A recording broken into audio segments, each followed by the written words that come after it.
Hi, I'm Nick Nanton, and welcome to Meet the Experts. I've got a great friend of mine here today, Nick Nemeth, who is a tax resolution attorney. Nick, thanks for joining us, man. Thank you.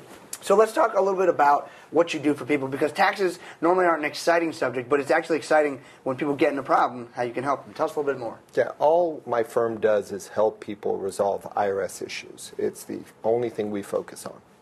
Okay, cool. I think I want to stop there for 1 second, just make sure people understand this, that that is very, very, very important. You don't want to just go to your accountant or to your brother's attorney friend who does real estate law or something, right? You need an expert in this field. Yeah, anytime you're dealing with an opponent that can take your stuff without going to court, it's in your best interest to have legal representation. I agree with you 100%. And you probably shouldn't call them yourself, I would guess, either.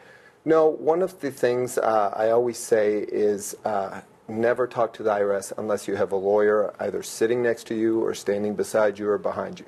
It's just, again, too important. You can screw things up and allow them to spiral out of control way too much if you try and handle it on your own. Very cool. And I know you're a very mission-driven guy. Let's talk a bit about your mission when you're helping people. Our mission is simple. It's to help alleviate the fear and the stress associated with IRS problems. That's it. And there probably is a lot of fear and stress. I mean, imagine people haven't filed maybe for 5 months or 5 years or somewhere around there, and they carry a big burden, don't they, when they're like that? You're exactly right. These people are losing sleep. These people are having marital issues. Every time they hear a car door shut, in front of their house, they're peeking over their shoulder. They're waiting for somebody with a badge to knock on the door. Yeah. They're living in fear, and you can make that go away. Yeah, I haven't found a problem we can't solve. And the funny thing, Nick, is I have people tell me within a day of them hiring our firm, it's the first time I've slept in 6 years. Not because we've done anything yet, just knowing somebody is on your side to deal with it. Awesome. And so if someone's watching this right now, and they're a little worried because they haven't filed for maybe a while, I want them to understand that's probably not in their best interest to wait till tomorrow to call, is it? No, one of the main reasons you want to go and file is because, first of all, you can't go to jail for owing money. You can't go to jail for owing $10,000, $100,000, $1 million. You go to jail for not filing. That's the crime. So one of the first things you want to do is get the returns filed, and it's one of the first things the government's going to want from us in order to move forward towards a solution anyhow. So every day you wait, the problem really gets bigger.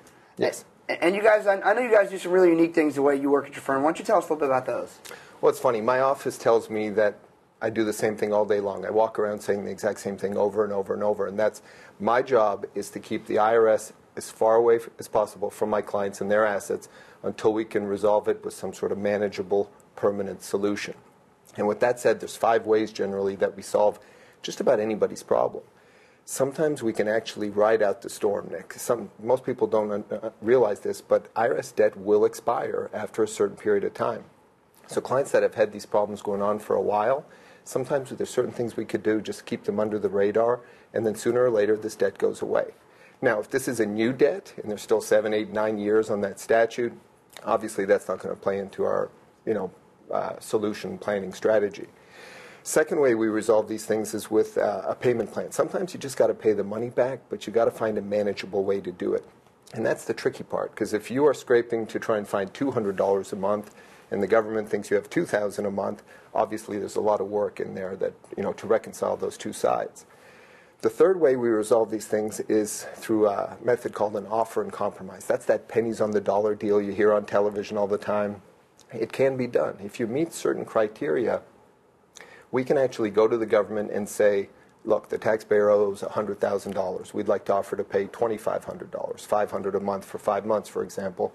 And if they accept it, you're done. You could win the lottery the next morning, and that debt is not coming back. So that's what everybody wants. But again, you got to meet the criteria for it. Sometimes we can use a hardship status. If you don't have any assets that are worth seizing and you're struggling to get through a month with your expenses, sometimes we can get you declared non-collectible and you don't pay anything. And then the last way that we generally use to solve these problems is with a bankruptcy.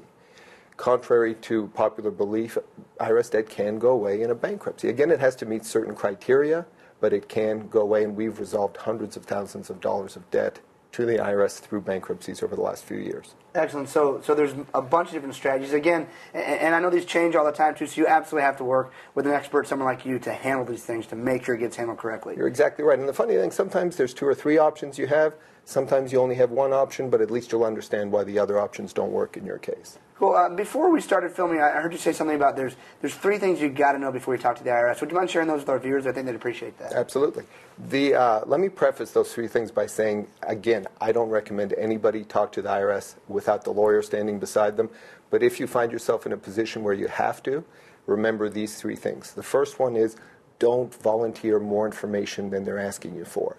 If they ask you a question about what did you have for lunch today, tell them what you had for lunch. Don't tell them what the weather is outside. I've seen too many times where people get themselves in trouble talking too much. They have that nervous babble, and it just leads to more questions and more problems. The second thing you absolutely have to remember is to never lie. Always tell the truth. Don't even bend the truth a little bit.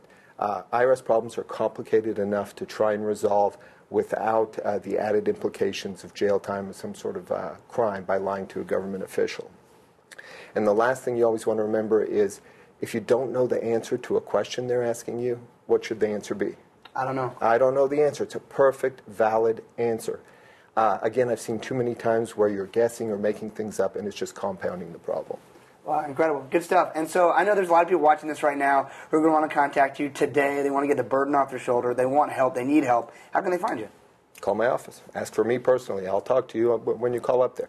The number is 972-484-0-TAX. It's 972-484-0829. Or do it the old-fashioned way. Go to my website, myiRsteam.com. Awesome. Nick, thanks so much for joining us. Thank you.